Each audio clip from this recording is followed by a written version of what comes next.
Ever heard of the Great Train Robbery of 1963? Imagine a heist so meticulously planned that it left the world in awe.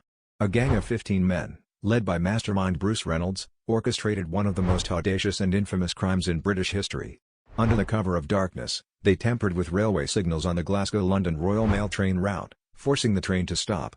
In a matter of minutes, they overpowered the train staff and made off with £2.6 million, roughly equivalent to £53 million today. The robbers disappeared into the night with their loot, triggering a nationwide manhunt. Despite their careful planning, a series of blunders led to their capture, yet the mystery of the hidden money endures, sparking curiosity and speculation to this day.